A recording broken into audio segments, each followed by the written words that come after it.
Greetings to you, televiewers of Divine Mercy Radio Television, and you are all welcome for another session of our weekly and regular program, the debate over the Divine Mercy Radio Television. And this program comes to you every Saturday from 9 p.m. I know a lot of audience are seated there, ready to be nourished again intellectually, as our panelists always do, such that every week is another session, another enlightenment, another moment of encounter. Today is Saturday the 7th of June, another month, another new month for another debate. 2025 over Divine Mercy Radio Television. We know it is weekend, and why so many people are relaxing, others have been having a very, very hectic time. That notwithstanding, this intellectual exercise and program is meant to keep you relaxed some way, somehow, as others utilize their intelligent quotient, their rationality, to defend some motions and others to stand against. And that is why we want to feed you with another very, very interesting session for our program, Debate over the Divine Mercy Radio Television. We urge you to stay put. Right away, I'm going to introduce to you the topic. Yes, it has always been the quest for, of course, the philosophical science, epistemology, to talk about knowledge, the derivation of knowledge. How do I know that I know? How do you know that you know? And a very, very famous classroom teacher did mention to his students, if you want me to actually evaluate you in another way, other than, distributing the question papers for you to answer, then you perhaps suggest the way that you want me to evaluate you, other than questions meant to be answered on paper. On this count, therefore, I would love to introduce to you the debate topic for tonight. Classroom examination is the true test of knowledge. Classroom examination is the true test of knowledge. All knowledge must be tested. Is that what you hold? Through classroom examination? Or all knowledge must not and cannot only be tested through classroom evaluation? It is on this count that I would like to introduce to you the panelists for tonight's debate. Regular faces, but very deep and very broad-minded.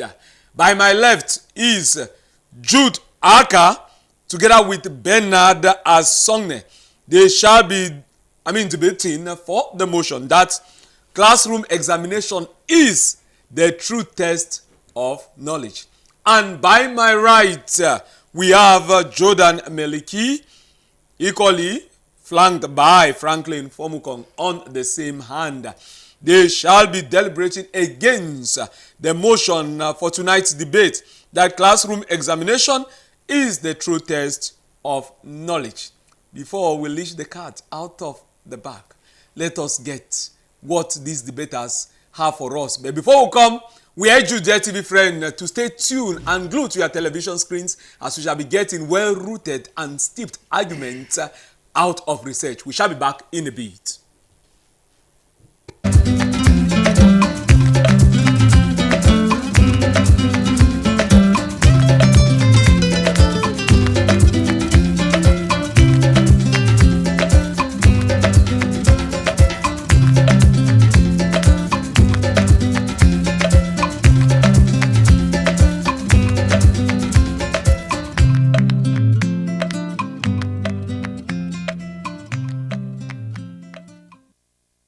Welcome back. Teachers, be alert. Students, be alert.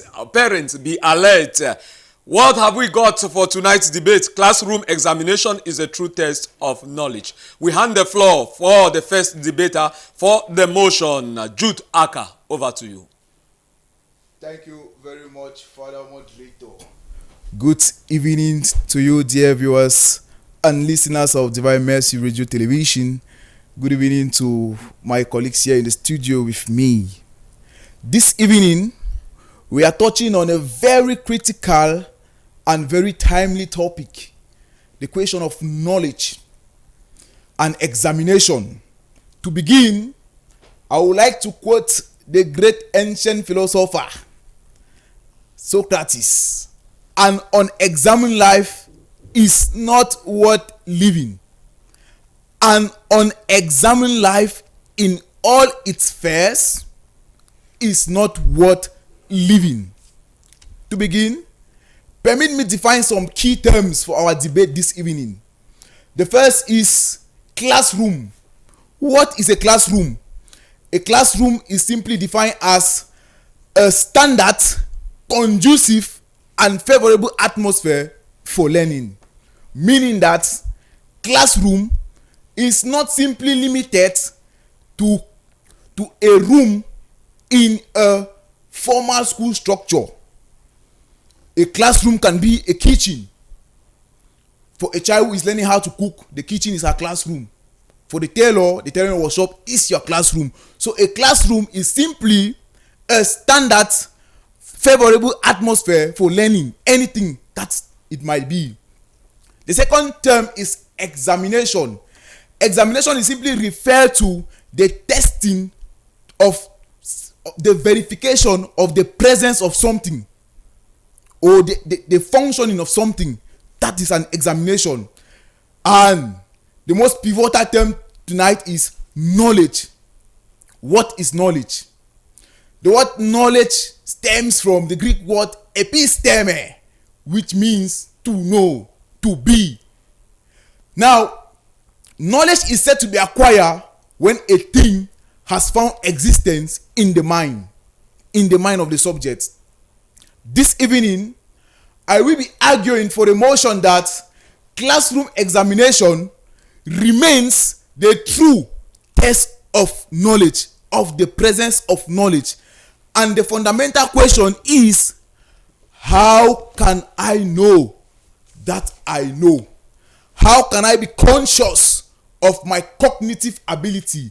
How can I be aware that this thing is present in my mind? That is the key point. That is the kickoff point for this debate. The first argument I will be advancing tonight to prove the fact that classroom examination is a true test of knowledge is the retentive argument. One of the primary benefits of classroom examination is its positive impact on knowledge retainment. The ability of classroom examination to foster the retainment of knowledge, the keeping of knowledge in the mind. Research has shown that testing, evaluating students in a classroom setup significantly enhances the conservation of knowledge, especially when students involved in retrieval processes. That is a process of retrieving the knowledge. I have studied this thing, I was taught this thing, now I have to bring it back.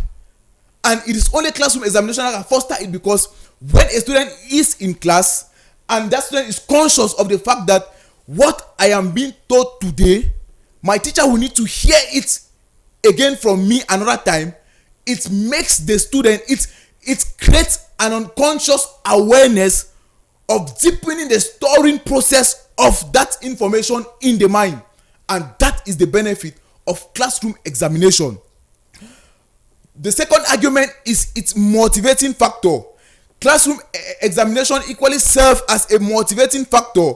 The prospect of an upcoming exam often encourages students to study more diligently, leading to improved learning outcome.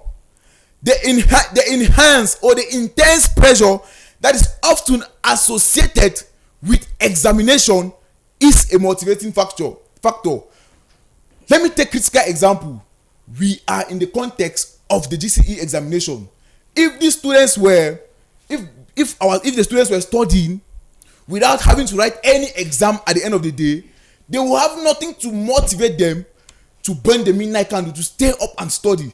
But the knowledge, just the memory of the fact that I have to account for this is a motivation, is a push factor to study. And that is the benefit of classroom examination. The next is comprehensive assessment of learning. Now, if students are to study without being evaluated in a formal setup of the classroom, how would the teachers be aware of the ability or the acquisition process, the acquisition ability of the students? How will the teacher know which student is weak? Where does this student need help? It is by evaluating them formally. It is by teaching them this is the definition of biology and asking them maybe 2 weeks later. Those are the benefits of classroom examination, and that is why it remains the true test of knowledge. It does not only test knowledge, but it improves knowledge. It improves the acquisition and enhances the learning process. If students are not evaluated, the teachers are left on a blank, and it is an unexamined setup. And as I said at the beginning, an unexamined life is not worth living, and an unexamined student is not worth teaching. Now, to conclude, I would like to quote the structured learning assignment, the structured learning environment. Now, classroom examination provide a structural system of evaluating students, a structural, systematic, and just system of evaluating the presence of knowledge. A student cannot be said to know, to possess knowledge, when the student cannot reproduce the knowledge in a classroom setup. I would like to quote the Venerable Archbishop Fulton Sheen, who says that the goodness of knowledge is in its ability to be shared, to be brought out. Unless you can reproduce knowledge, unless you can bring it out, then you don't know. There is no other way knowledge can be found in the person without being expressed in written form.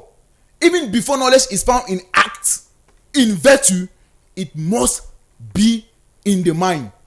And knowledge which is in the mind can be reproduced by the student in a formal classroom setup.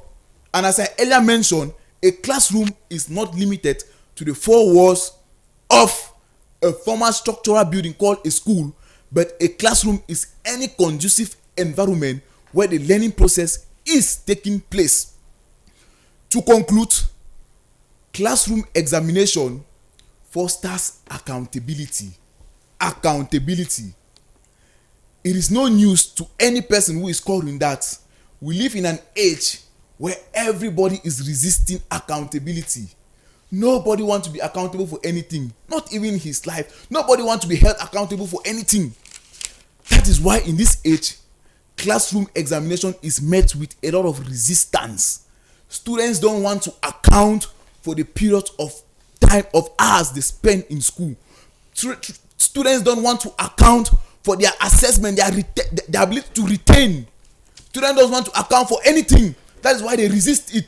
It is only through evaluation, through formal classroom setup, that we can be truly sure that students have learned, that they were present for class and the knowledge was passed across. That is the only method.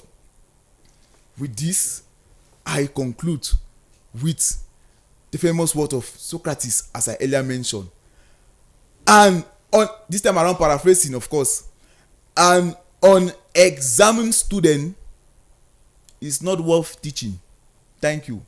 Thank you very much, Jude Aka, the first speaker for the motion that an unexamined student is not worth teaching. Still drawing reference from the Socratic dictum, an unexamined life is not worth living. Those were his arguments basing on the fact that only classroom examination can help a student retrieve some assimilated knowledge. And he equally based his argument on the multifaceted factor, the motivating factor rather, with prospect of upcoming examinations, encouraging students to study and study hard, thus with the ability to retrieve when need be. Thus, Jude Aka standing for the motion that classroom examination is a true test of knowledge. Much ado about nothing, I drive you to the first speaker against the motion, Jordan Meliki. Greetings, Father Moderator. Greetings, my brothers. And greetings, televiewers. I am against the motion that classroom examination is a true test of knowledge. But before I define some key terms, I would like to clarify certain things of my opponent. You succeeded to give us benefits of classroom examinations, not actually telling us why it is the true test of knowledge. You just told us that it is good, it is this because it gives accountability. You have given us the reasons why it is good for us to use it, but you have not yet proven why it is a true test of knowledge. A classroom examination is a formal assessment of students, their understanding and their skills. Their understanding and their skills within a specific subject or course, typically conducted in a controlled environment. A true test would refer to the accurate measure of an individual knowledge or ability in a specific area. Knowledge comes from the Greek word episteme,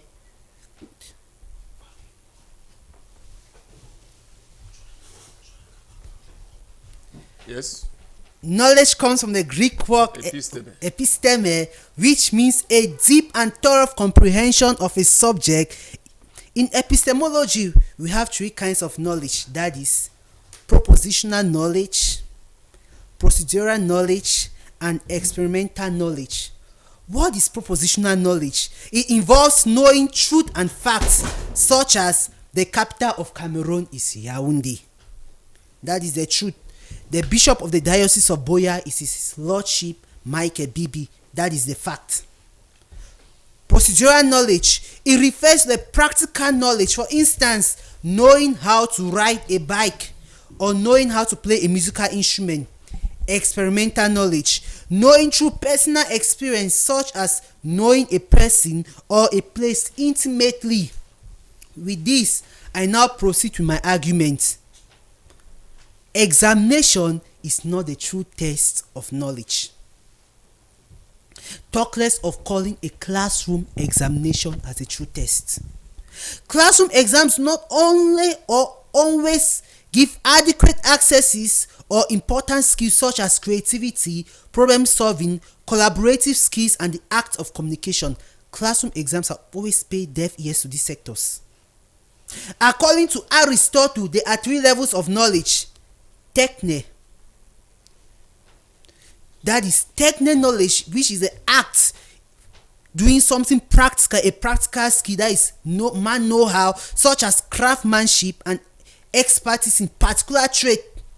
His second level of knowledge, phronesis, that is practical wisdom or prudence. It involves moral and ethical decisions making and the ability to apply the knowledge in complex situations or in a real world society that or situations we face in real life. But this dimension of knowledge is not being experimented in class. In fact, the teachers do not even pay attention to this. So do we actually call classroom examination again as a true test of knowledge, or we have limited it just to what the children can put down in writing? Next, we have episteme. This is a theoretical knowledge or science. It involves abstract, universal knowledge such as mathematics, philosophy, or science. This is a dimension that most of our institutions today stress on, but they fail to understand that this is not the only limit or the only dimension of knowledge. More to that, classroom examinations are always characterized by stress and anxiety. Examination causes significant stress and anxiety, which can cause negative impact or influence the performance of a particular student. It may not accurately reflect the student's ability, but at times out of fear, the students will write things which are not what the student has in mind. I've seen experience as a teacher in St. Paul's College. A student fails to understand certain things. Not that the student is dull, but at times because of fear, the student cannot actually state it out. I can remember a student could ask me, that, "Master, please, how do they spell the word is?" So do you want to tell me the student cannot spell is? It's just out of fear and anxiety. So we discover that this will also give negative dimension. Classroom knowledge, that is not all about it. Examination anxiety can cause students to struggle to recall information they studied. It can give poor management of time because they are scared. At times they will rush over things because they want to give pass within the limited time that the teacher has given, and they will think that they have done the best. Whereas if they had sufficient time, they will do what actually they had. Furthermore, classroom examination does not account for different learning styles. It may not account or give room for different learning styles such as oral exams. There are teachers that will not give oral tests, but there are students that when it comes to orals, they will do perfectly well. And there are students that when it comes to the written part, they will do perfectly well, but if you ask them to talk, they will not be able. So do you limit the ability of the student just on the aspect of writing, or do you limit the student's ability just on the aspect of talking through oral exams? So discover that some of these students, potentially they are already downplayed because of the learning style that the teacher has given, or the method or the methodology that the teacher has provided. That no, because like this, all of us are expected to write, and the students that are slow in writing. So the learning styles also matters. Again, let us look a clear example of how today the gist is going on. The students that actually they know what to write, but they don't actually know how to put it down. But if you call them for oral exams, they will do it so well. So do we still call classroom exam as the true test of knowledge? There are students that can do practical things so well, but yet when it comes to the theoretical aspect, they cannot. So do we still limit classroom exam as the true test of knowledge? Or are there other dimensions which are better off than classroom exams? Knowledge is not known only by validating the courses or subject, but is seen in our ability to practice what we have acquired throughout our studies. Yeah, we are talking about the technique and phronesis aspect of knowledge. It emphasizes that exams can lead to teaching practices. It means you practice what you studied. That is the dimension of it.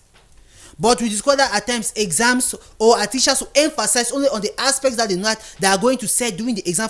I'll also use the GC again for an example. If they know that this topic, these are the current topics always coming for GC, at times the teachers will even neglect certain aspects and they'll focus on those topics. So you discover that the teachers themselves at times pay attention on getting the grades that the school wants, or getting just particular grades, or giving certain names, and they forget the real dimension of teaching. Let us get back to the Greek word, the Latin word of the word education. Ex ducere, which means to lead out. So are you actually leading the students out to light, to encounter the light, or you're actually leading them to a particular aspect because you want them to have pass for a particular period of time, which at the end they cannot actually defend what they have? So do you still call the classroom exam as the true test of knowledge? Because I know so many people who have sat in classrooms, but yet they cannot defend the certificates. So where is the knowledge? Knowledge is not known only by validating the courses of subject, but it is seen in our ability to practice what we have studied. We have often at times emphasized on exams topics, prioritize test preparation over the meaning and the learning of knowledge, or the exploitation of knowledge. After studies, what happens to the young man? Our lecturer in the seminar always has this fundamental question: who is the young man becoming? After all the studies, who are you becoming? If the changes is not taking place, we are not seeing the growth, it means there is no changes or there is no studies at the end. If we fail to practice what we have studied, do you actually call yourself an intellectual? So knowledge is not actually seen only through exams or through classroom exams, but it is seen in one's ability to practice what the person has studied. So I will still ask this fundamental question: who are they actually becoming? With this, I come to the end of this segment of my debate. Thank you. Thank you so much. Thank you so much, Jordan Meliki. That was the first speaker against the motion for tonight's debate that classroom examination is the true test of knowledge. I know the teachers are awake, and not just the teachers perhaps in the formal set up of the classroom, but at even informal fora of studies and learning, or alert I know, of course, parents are there listening. You can always chip in your contribution regarding to your own point of view, your own remarks and notification concerning, the debate for the debate motion for tonight. That classroom examination is a true test of knowledge, and that was Jordan Meliki, who actually noted and gave some arguments with regard to methodology, and that knowledge is not the only known, or knowledge is not only known by validating the courses, but by practicing, putting into a practice all that has been assimilated. And so according to Jordan Meliki, classroom examination is not the true test of knowledge. We then take you to another level of the debate. I know, yes, people are salivating to say something. I know temperature gradually increasing, the altitude, and of course everything changing gradually, like Heraclitus will say, change is constant. Let us now take you to the second speaker for the motion, Bernard Asongne. Thank you very much, Father Moderator. Greetings to you, our own very esteemed moderator, and all those on set today for this our debate, and greetings to you too, dear televiewers of Divine Mercy Radio and Television. On a very good day, doing some personal readings, I stumbled on a book titled You Have a Purpose, Begin It Now. And this book was written by Susan Howard. And embodied in that book is a very sacred write-up that touched me so much and caught my attention. And that write-up was written by Robert Fritz. And Robert Fritz mentioned something about results. Results which has a lot to do as far as our debate for today is concerned. And he says, one of the most important results you can bring into the world is the you that you really want to be. One of the results, the most important results you can bring into the world is the you that you really want to be. And this struck me a lot when I stumbled on it. And I reflected and said, oh, this fits so beautifully into the context of our debate of today. I want to think that at the core of these debates, I might be wrong, I stand to be corrected. I want to think that the core of these debates is the efficient outcome of integral education that showcases the best of the one who is being educated. Mindful of the fact that everyone has talents, but what is rare in today's society is the courage to follow the talent to the dark place where it leads us. And so, I would like to take the courage and solicit you to permit me argue for the motion that classroom examination is the true test of knowledge. And so for us to vividly and carefully answer such delicate a question for today's debate, placed before us the philosophical principle and approach of how and why is most essential. And my brother Jude Aka has successfully answered the how of classroom examination is a true test of knowledge. I shall be answering the why. I shall focus on the why is classroom examination the true test of knowledge. Now, the very first point on my paper here this night is discipline as a result of examination. I want us to imagine a school setup on a very normal and good day, on a random school day and hour. Students are not bothered by anything. They go about with their day-to-day learning processes. And they do not sometimes even create time to study. But at the mention of examination, there is subtle and a gentle feeling that embraces and that takes over the situation of every individual student. And so such pronouncements leads students into burning the midnight oil, as my brother rightly enumerated.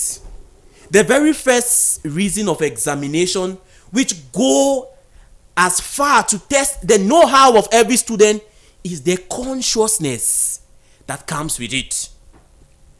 In Bernard Furlong's open letter to the bishops of the then Boya and the Bamenda diocese, that are now part of the ecclesiastical province of Bamenda, on the occasion of the silver jubilee of the foundation of St. Thomas Aquinas' major seminary, he said, and I quote, "In a world that is ranked and rotting with materialism, where hedonism is the principal philosophy, where luxury is the summum bonum, the highest good, there is the crying need for dedicated souls who would go to the other extreme and expose the spirit of genuine religion and expose the spirit of poverty in order to wage war against the onslaughts of materialist godlessness."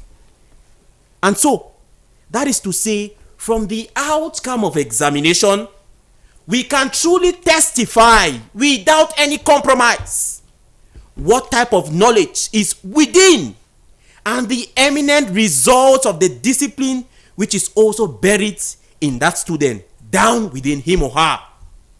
All of this is so because when a man is proven knowledgeable from the outcome of his exams, his disciplined character and nature is nowhere close to absolute luxury, nor a hedonistic and materialistic lifestyle.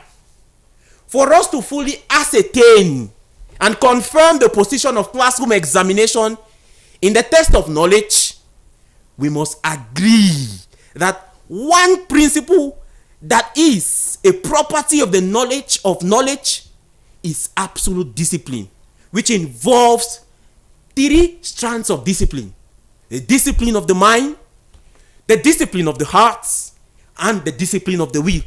And not a discipline imposed from without by fear, but a free and willing discipline welling from within and stemming from deep and unshakable convictions that must be proven by examinations. Now, let me ride on a bit to my second point, that is most practicable: the individual student as a main agent of education. From the moment of birth, we all know of human beings to a period of adolescence, to adulthood, and to the level of aging out, the aging out period where we call the evening of life. The process of teaching and learning is a continuous process that knows no bounds. Take, for example, when a young boy or a girl is born in a labor room, there are amateur midwives who are being tested in that labor room. When this young boy or girl grows up, he grows up in the setting of a home, and in that home he is tested. And we know when a mother wants to test a young man or a young girl, sometimes they give the young man 500 francs. Go and buy Maggi, go and buy salt. And if he comes back fulfilling this, and then there is that true test of that knowledge that this young man is growing. But if he's giving 100 francs to go and buy salt for 50, and he returns back with Maggi for 200, what will you say? Is that examination? How is that examination really going to be? I want us to really look at this. Is that not testing the know-how of that young man or young girl? That is the examination we are talking about. And so, reading the social contract of Jean-Jacques Rousseau, he stipulates that there were 4 distinctive agents of education, beginning with the family as the basic unit of society and the first school of the individuals, to the formal school setup that we all know, to the society, and lastly, the individual himself. I am talking today about the individual as the agent of education. You will all agree with me that in the process of knowledge acquisition, there must be a giver and a recipient or a learner who is expected to prove his worth later on. In the book Education of African Teachers by Luma Ludia, and in that book there is someone who writes something there. His name is Lester Smith. Defining education, he clearly brings to the limelight this link, the link between examination and true knowledge. He says, education is whatever we do for ourselves and what is done for us by others for express purpose of bringing us closer to the perfection of our nature, which I would like to say in extension is tested by examination. I would like to round up.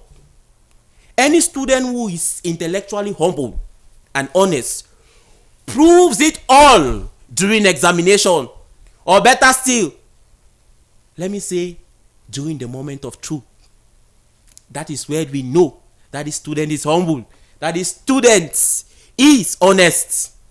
The exams only tell us practically what is inside the mind, what is inside the heart, what is in the head, and what is in the hands of the individual who awaits, who avails himself. And so we cannot talk about classroom examination, the acquisition and the consideration of knowledge without talking about Mahatma Gandhi, who elaborates all of these: education of the mind, the education of the heart, the education of the head, and the education of the hands.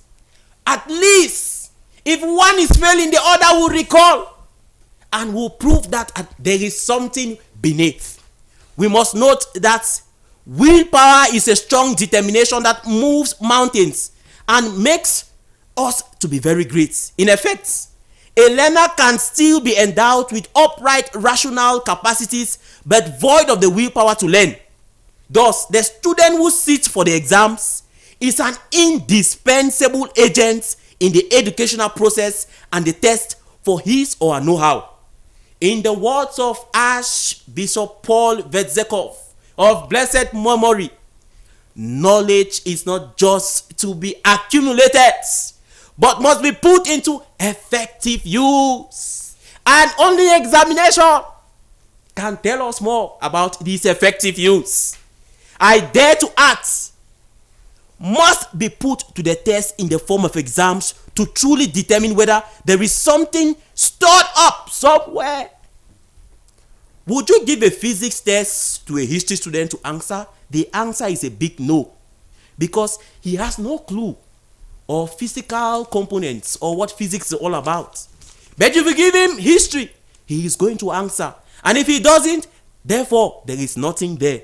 And so, I would like to round up then by saying that the results only indicate that the young student, the results will only indicate if a history student is given a history test and he does not fulfill, then we only have to give that student another year to rethink, another year again to sit again to prove to us that truly there is nothing there, and at least for him to go to the next stage, he should prove to us that there is something up there. I rest my case.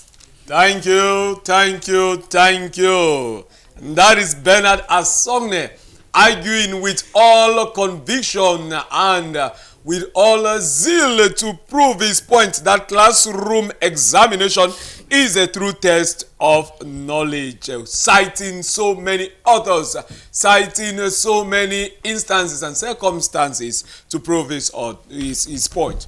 And straight away we take you to the second speaker against the motion that classroom examination is a true test of knowledge. Before he takes the floor, we still remind you, you are over the, and you are witnessing the topic debate over the Divine Mercy Radio Television, which comes to you every Saturday from of course 9 p.m. A teaching and learning exercise, an exercise of brainstorming, reflecting as much as possible about very, very key issues in our daily lives. Not necessarily masters of the curriculum, but as people who have an empirical knowledge and first-hand experience about the test, reality, the classroom they are about, and they are ready to actually assert their argument with regard to tonight's debate. Classroom examination is a true test of knowledge. What about you, the parent listening to us? What about you, a very, very renowned teacher? What about you, follower of Divine Mercy Radio Television? You can always chip in your contributions over the number projected at your television screens, and we shall bring it to the awareness of everybody listening to us. I take you now to the second speaker against the motion, Franklin Fomukong. The floor is all yours, Franklin. Thank you very much, Father, for giving me the opportunity to talk on this very timely topic. Timely because examination atmosphere is what characterizes most of our institutions around this period of time in Cameroon, and also a very sensitive topic because it questions the very pedagogy which is used in most of our institutions in the country. Now, I will hinge my arguments today on two implications of our debate topic. Implications of the debate topic. First, I have a problem with the word truth added in our debate topic. Classroom examination is the true test of knowledge. What are the implications? I will give you two implications of the word truth used in this debate topic today. First, to say something is true implies that it is one. There is only one truth. That is a clear epistemological theory. This, my pen, following the principle of non-contradiction, can only be blue at this particular point in time. It cannot be blue and black at the same time. So to say something is true means it is also one. That is why there is a scholastic axiom, unum et verum convertuntur. Truth and one are convertible, interchangeable.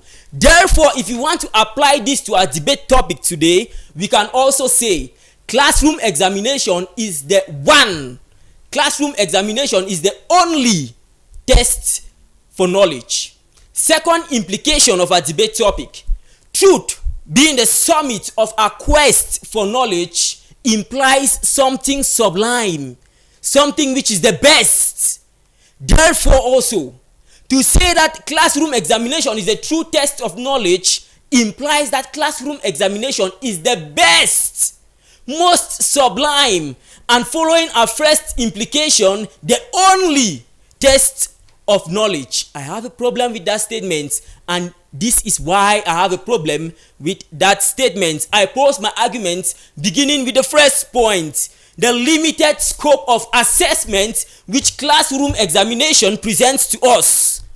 Besides the fact that students are given a limited period of time to examine themselves when it comes to classroom examinations, the scope of assessment is also limited. I will take the case of GCE candidates as my case study today.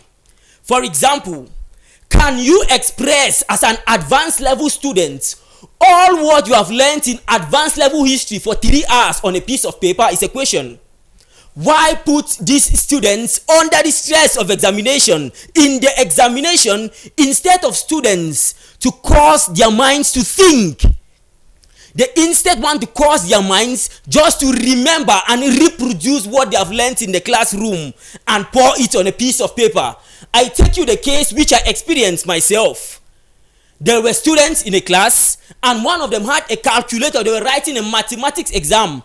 One of them had a calculator which, if you punch, that calculator can solve any polynomial, any quadratic equation, any matrices, differentiation and integration. He just needs to punch the equation on the calculator and it gives him the solution. That student goes into the examination hall. He punches his calculator from start to end of the examination, writes all the answers on the paper. Under 30 minutes, is done with the exams. There are other students, they're trying to maneuver over dy and dx in calculus, and they finish later, and that student who used his calculator finishes first because he had the time on his side emerges as top in the class. It's that the true test of knowledge. Since there is no time, students who are often constrained to classroom examination often tend to memorize, what we commonly call cram the stuff, such that they can deliver and deliver on time, because they have been limited, they have been constricted by a time factor.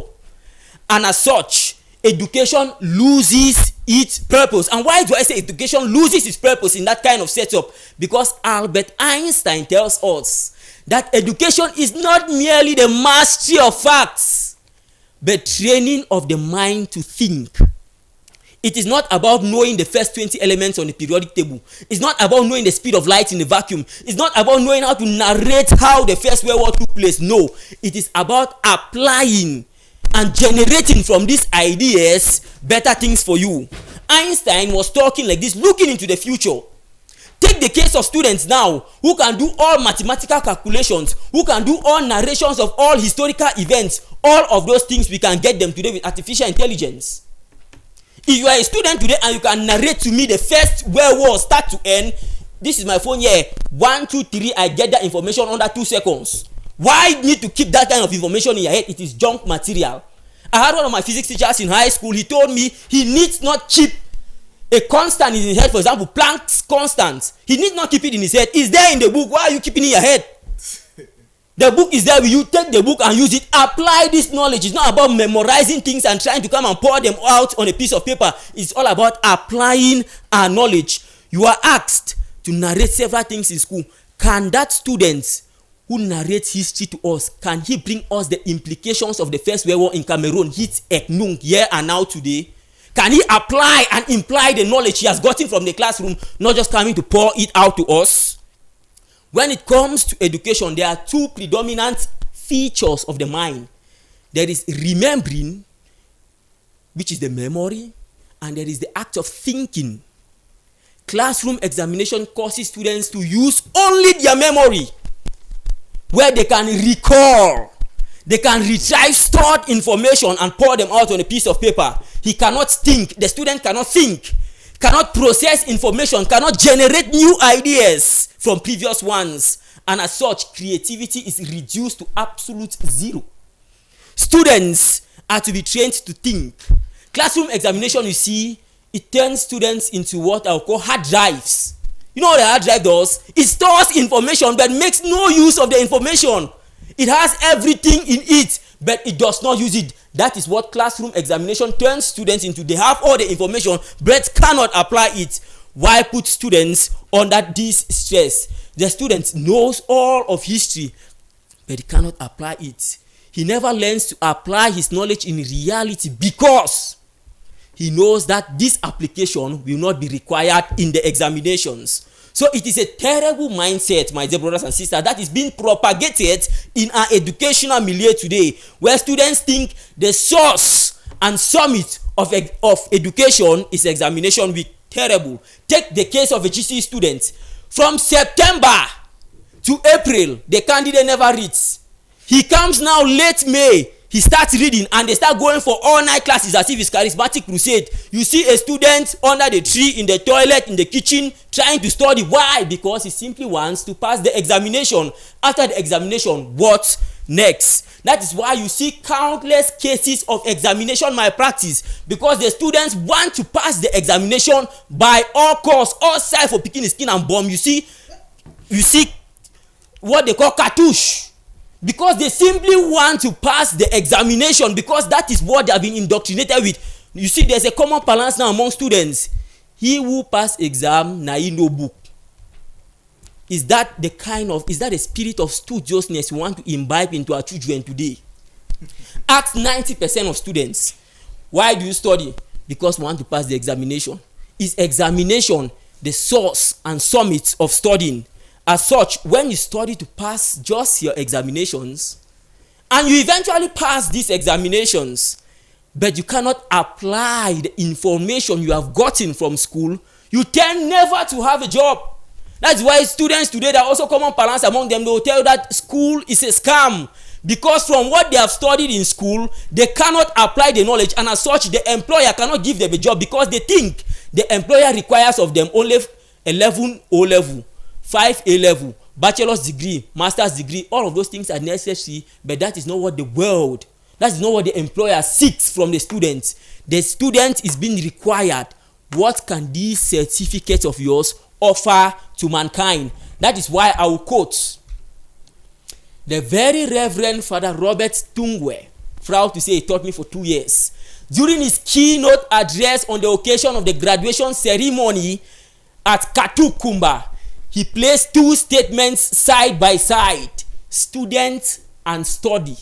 The student is the one who studies irrespective of the situation, examination or no examination. That is why today in our schools, primary schools, secondary schools, high schools, universities, on graduation days or closing days or the days examination finish, we witness the worst of situations. When exam finishes, students break their pens, break their rulers, throw away their notes. My dear brothers and sisters, it is a sign that the school has failed. Why? Because the purpose of the school is to initiate the students into the habit of studying, such that the student becomes a lifelong learner. The student becomes excited and enchanted with studying. I end by stating from the Venerable Fulton Sheen in the 52nd episode of his series Life is Worth Living, that studiousness is a virtue, and it is a virtue which is gotten over time. You need not a particular period of time to ascertain whether a student studies or not. Not that classroom examination is not good. It is good. But at all times, it has not proven to be the best. There are better ways of evaluating students. Thank you. Thank you, Franklin Fomukong, second speaker against the motion for tonight's debate that classroom examination is the true test of knowledge. Standing against the motion, Franklin actually hinges his argument on the fact, beginning the saying that to say something is true is to say something is one. Verum est unum. Truth is one, and one is truth. Yes, those are transcendental properties of being. And that education is about applying, not about narrations. Applying as in praxis, practicals, and not just in narrations and narrations and narrations, historically, dates, and the rest. That are not helpful. What matters is the application. Thank you so much, Franklin Fomukong, for those sessions. Dear TV friends, so far so good. We have listened to the first round of argument. At this point in time, we shall be calling on the debaters for and against to wrap up their arguments. Meanwhile, we shall be expecting as well your input with regard to the debate topic tonight. You can always contact us with the numbers projected at your television screen. And so straight away, I shall take you to, of course, the speaker who wrap up the argument on those for the motion that classroom management is, or classroom examination is the true test of knowledge. Jude Acker speaking from an experiential point of view, and equally like someone who is interested about the curriculum. Let us get details on the argument. Thank you very much, Father, for this final opportunity. I am rampled with the way Franklin Fomukong was talking. I am traumatized. I am worried. And to this effect, I will pocket my arguments and clear the air. Very good. Brother Franklin Fomukong hinted his arguments on the point that classroom education does not lead to application, but in memorization and cramming. Dear brothers, dear brother, knowledge comes before understanding. Unless a thing is in the mind, it cannot be applied. You were asking about a student knowing about the First World War, the events. He can narrate them beautifully, but cannot give us the implications. My dear brother, You cannot know the implications of a thing which you don't even know. You said knowledge is not about cramming the elements on the periodic table, but it's about making use of them. You cannot make use of what is not in your mind. In the words of the Cameroon legend Alexander Song, you cannot say something that you don't know. You cannot practicalize what is not there. So the way the curriculum is organized, the way the educational system is organized, the students start by knowing before application. You in form 1, form 2, you are taught the elements of the periodic table, have them in your mind. These are them. From here, you move to the next stage, what they are, how you can use them, how you can practicalize them, how problem solving can come about from these elements. That is not how knowledge is. So the thing must first of all be in the mind before it can be practicalized. How do you expect a student to put into practice what he does not even know? It must be there first. So it is total junk for you and your teacher to say that there's no need having it in your mind. Knowledge is found in the mind, not in books. Not in books. So people should be blank. Okay, now that we have AI, where we have everything in our phones, we should have nothing in the mind. The human being should lose his essential value, the rational soul, what makes him essentially mind, the ability to keep information in the mind, which dogs cannot, which pigs cannot. That is very foolish to even mention. You quoted the example of a student in an examination hall during whatever exam with calculus, not having a calculator that can differentiate, integrate all of that for him. In 30 minutes he's done. The other student is not done. Who is that treated as knowledge? Whatever. My dear friend, we are talking about classroom examination. We are talking about cheating. That is cheating. It's no longer in the context of our debate. If you enter the hall with a calculator, you have cheated. You should not merit the certificate. To continue, but my brother Jordan made mention of the inability of classroom examination to lead to problem solving. How foolish that sounds. Now, I wish you should have heard of the Aristotelian dictum. The work of abstraction is not a lie. Unless the students are being theoretically taught what it is, they cannot solve any concrete problem in society. It will be a try and error method. Unless the doctors are being taught in school, beginning with a 2-dimensional form, pen and paper written down, they will be unable to efficiently, confidently practice in the hospital. Now, one of the vices Brother Jordan mentioned of examination is the fact that it leads to fear, anxiety, and other emotions. That he has encountered students whom he thinks are knowledgeable but cannot write in examination due to fear.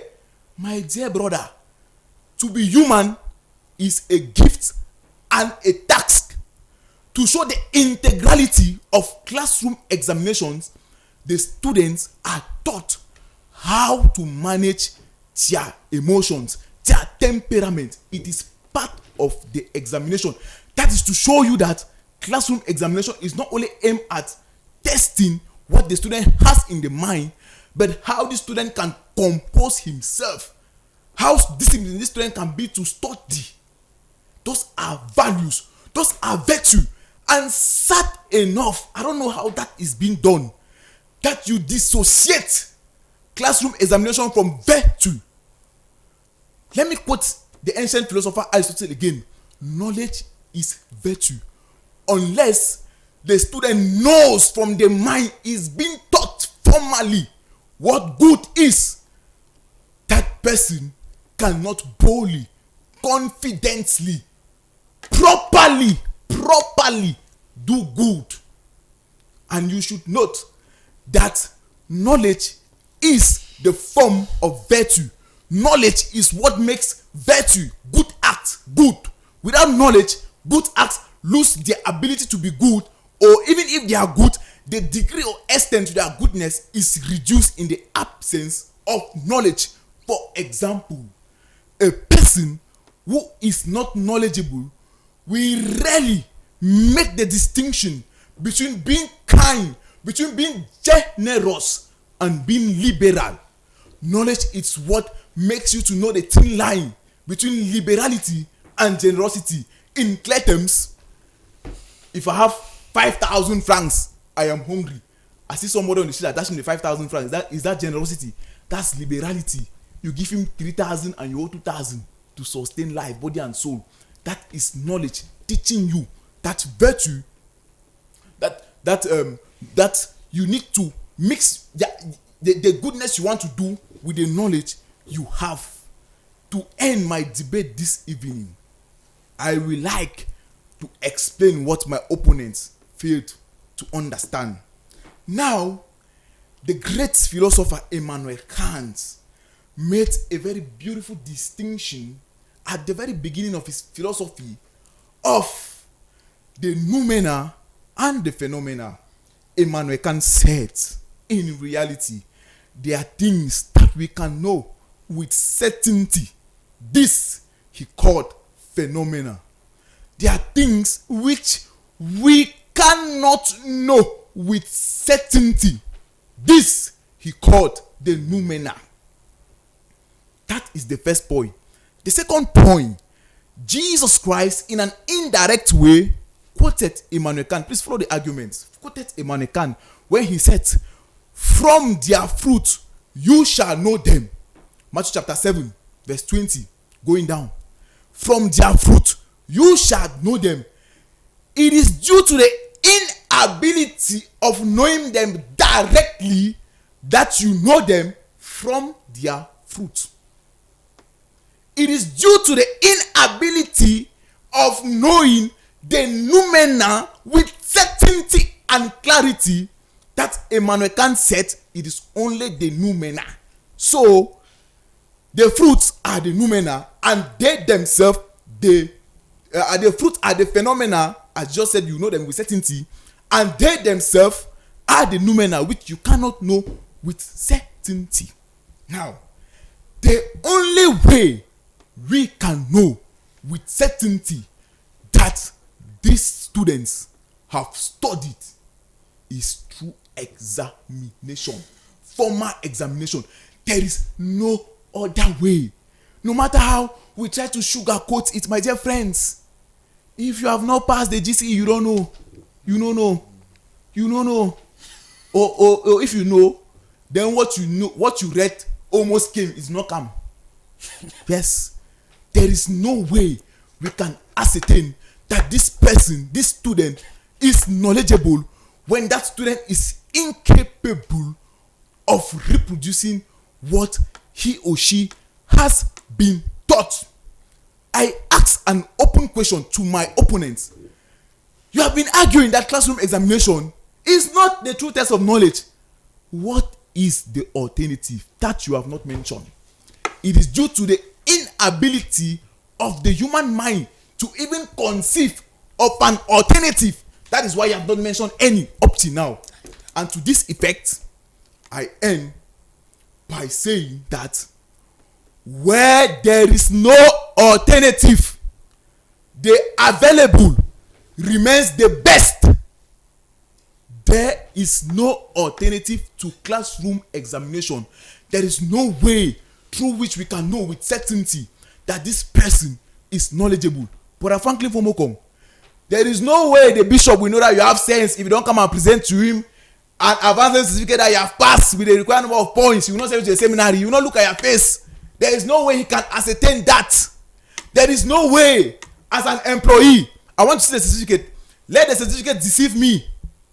Because as an employer, I must see them. That is the only way, that's the only evidence, that is the only certainty that I can have for the fact that you have studied. And that is gotten through classroom examination.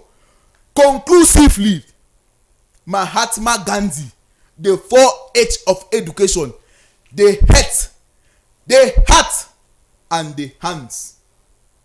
What is in the head sinks to the heart and is expressed through the hands. Once it cannot be expressed, then the head is empty. Thank you. Thank you, thank you, thank you. And that was Jude Aka dotting the I's and getting the T's of his argument alongside Bernard Songne. that classroom examination is the true test of knowledge. Let us equally get the culminating argument for those arguing against the motion, and Jordan Meliki will take the floor. Over to you. Thank you once more, Father Moderator.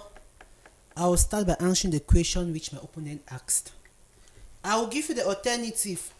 We have not denied the fact that classroom examination actually at times gives the correct answers or gives certain level of educational awareness of the students, but we have other alternatives which they can even be better than classroom examination, such as project-based assessment or performance of tasks and innovative education. Without, I'll leave you to think about it and brainstorm so that you see that what you have been saying is baseless.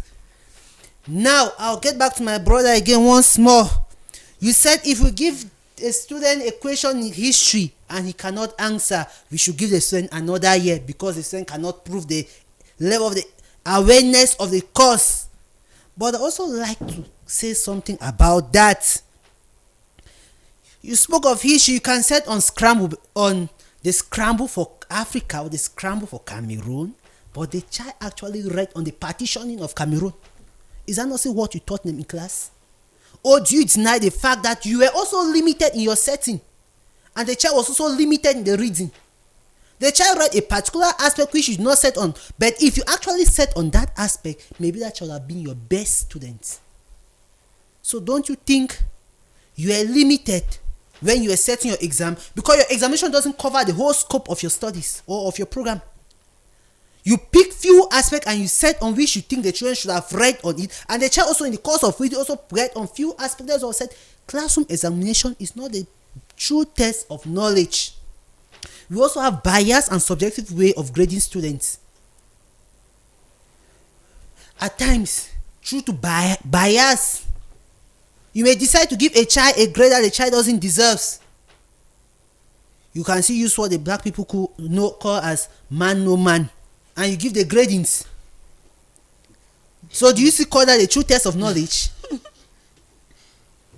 So you discover that the classroom examination is not actually a true test of knowledge, because I know of students who at times they go to pay in for results or they pay in for questions. Mm-hmm. They meet teachers and say, "Master, please, if you can give me these question papers, this is money." Mm-hmm.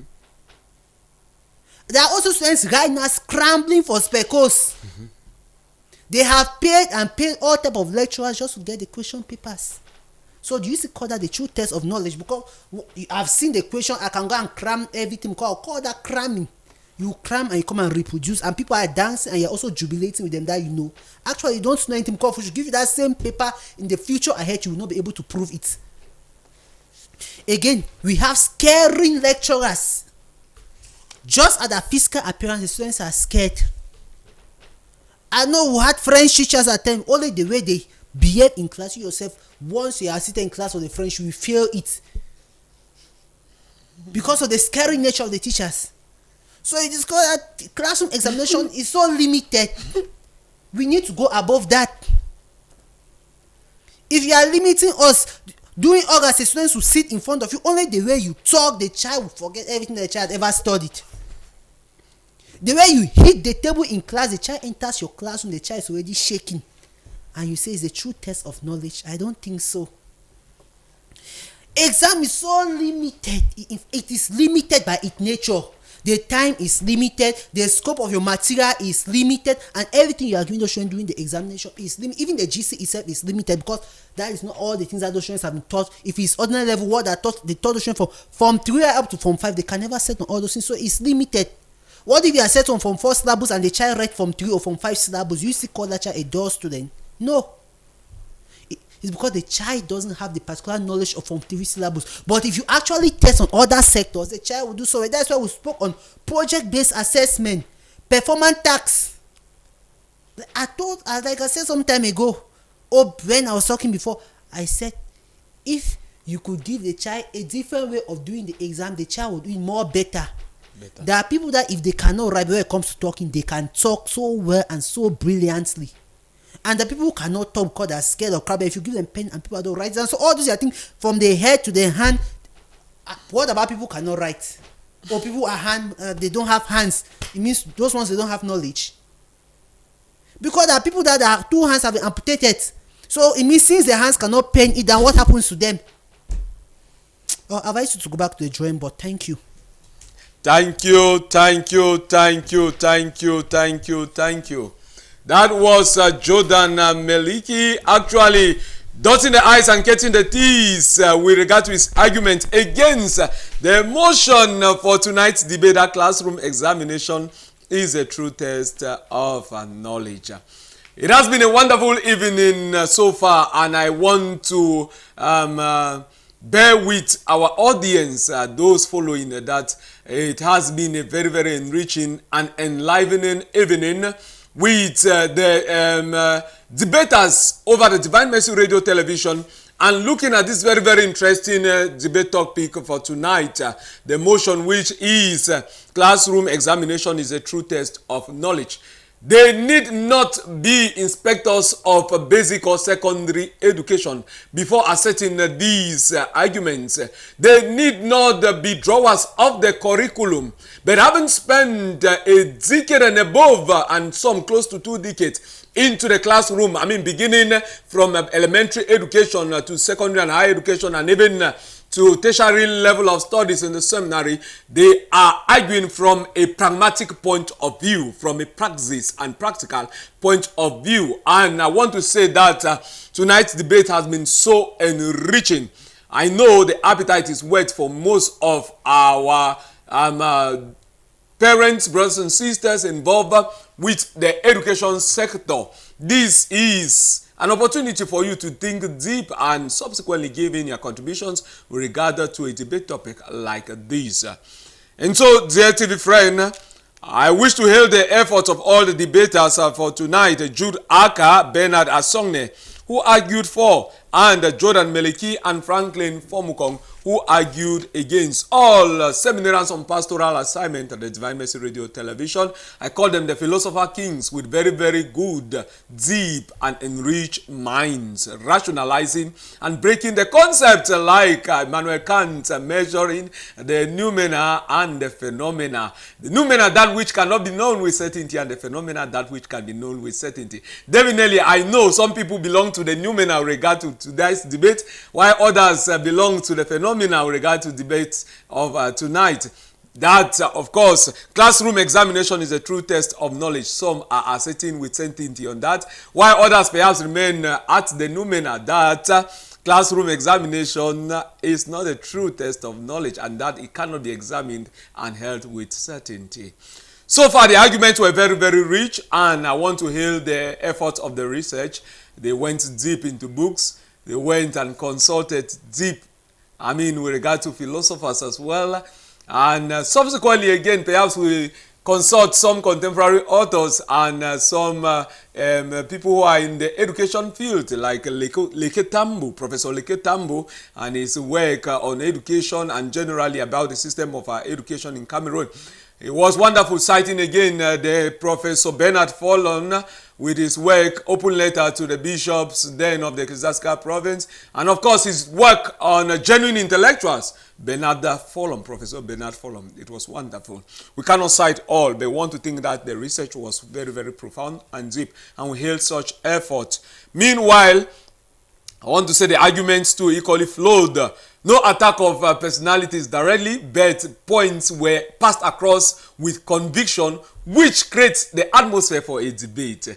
And so I would like to actually rate our debate for tonight according to my judgment and with the pass bestowed upon me as a moderator for tonight's debate.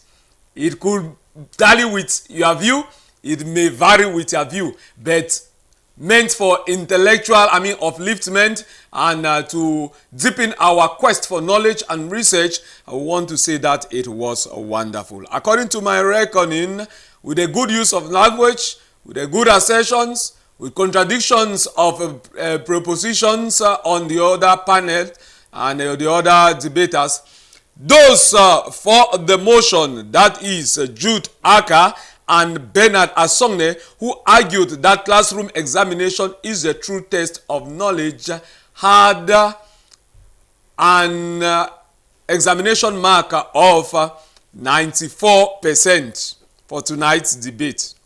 While those against the motion, Jordan Meliki and Franklin Formukong, arguing against the motion that classroom examination is a true test of knowledge, had a percentage score of 92%. Thus, those for the motion, Jude Aka and Bernard Asongne, arguing that classroom examination is a true test of knowledge, had the day for tonight's debate. So wonderful. Let's put our hands together, all of us, for ourselves. It was wonderful. We hailed the effort, all of us. So we hailed the effort of the debaters. Dmrtv Friend General Supervision for tonight's debate and program came in from the station manager.